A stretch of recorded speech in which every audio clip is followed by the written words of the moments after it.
I'm Ted Berg for SNY.TV, and this episode of Know Your Enemy, presented by Pepsi Max, looks at the Reds as the Mets return home to take on Cincinnati at Citi Field this weekend. Calling into the studio is Chad Dotson from the Reds blog, RedLegNation.com. Chad, how are you? I'm great. How are you today? I'm good, but not as good as Joey Votto. This guy was one of the best hitters in the majors coming into this season, and he seems to have taken it to a whole new level this year. What's happening here? Well, I've said a number of times, I think Joey Votto is the best hitter that walks the planet Earth right now. This guy he has an approach at the plate like I've not seen in years. He just hitting over 360 right now, but his OPS over 1,100. Every at-bat is a good at-bat for him. He's just the most professional hitter I've ever seen. He's an amazing player to watch. And the flip side of things for the Reds is even with Votto getting on base nearly 50% of the time for them, they've got the ninth in the league on base percentage. You get a feeling they'd score a hell of a lot more runs if they could get some more guys on base when Votto gets up. Well, you've sort of picking at a sore spot there for me. Overall, as a team, the Reds don't get on base very well, but their number 1 and 2 guys get on base even worse than average. Zach Cozart and has been batting first, and Drew Stubbs second for a lot of the years. And those guys have on-base percentages below 300.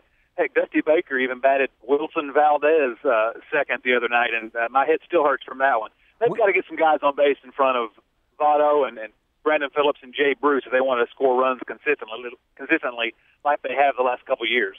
Is that an issue of the personnel? Do they just not have the guys to get on base, or is it a matter of who Dusty Baker is playing and where he's hitting them?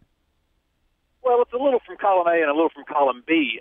The Reds have a guy named Ryan Hanigan, who's their catcher and probably the slowest guy on the team. I think he gets on base at 370. He's a guy that should be batting in front of Votto. But, of course, in Dusty Baker's lineup, the catcher bats 8th, and there'll be no more discussion about it. You cannot hit the catcher leadoff. I can.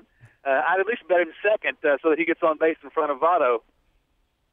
Chad, let's talk about the starting pitchers in this series. Bronson Arroyo, a guy everybody in the National League has seen a bunch of times. He's having a pretty nice season. He's been struggling lately. He allowed an incredible number of home runs last year. He's back towards his career rates this year. Has he made a change, or was it last year just a weird, flukish thing?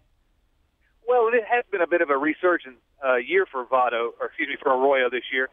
You know, last year he started off the year, he had mono for the early part of the season, and you know, we kind of laughed when he blamed that, and the Reds blamed that for some of his struggles last year, but he did break the record for most home runs allowed by a Reds pitcher last year. This year, he's got those home run rates back down. His pitches are moving like we haven't seen from him in a couple of years. You know, I don't know how much longer he's getting up there in age. I'm not sure how much longer we can expect this out of Arroyo, but he's really fun to watch this year.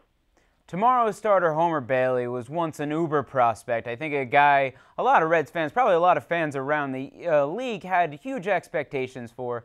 This is his 4th year, or part of his 4th year, as a member of the rotation, and he's just been okay. Is this who he is? Well, probably. I think he's a little better than what we've seen now, and he's still young. I think Reds fans had and still their expectations for Homer Bailey are outsized just based on the fact that he got so much hype early on. I think he could be an effective number 3 starter in the major leagues for a number of years, and we've seen flashes of that. And you keep waiting for him to put it together, and he's getting awfully close. He's never going to be the number 1 pitcher, the ace that everyone hoped for, but he's a serviceable major league pitcher. Well, you mentioned the number one starter, the ace that everybody hopes for. Sunday's starter, Johnny Cueto, has just been outstanding this year, and really in the part of last year that he was healthy. What's he doing? Well, Cueto has made and you'll see it Sunday when you get to see him pitch, he's made this sort of funky change to his delivery, and it seems to have worked wonders for him. He really has become an ace. We were looking at his numbers the other day at Red Leg Nation. And when you look at his the rate that he gives up home runs, his ground ball percentage, and his walk and strikeout percentage rates, and this guy's numbers are in line with, over the last 2 years, with Greg Maddox's career numbers. Now, of course, Cueto is not Greg Maddox and never going to be, but I think he's a legitimate ace. He's turned the corner, and he's another guy that's just a lot of fun to watch pitch. Chad, thanks so much. Oh, appreciate you having me on. Remember, for all the latest Mets coverage, be sure to check in at MetsBlog.com, TedQuarters.net, and SNY.TV.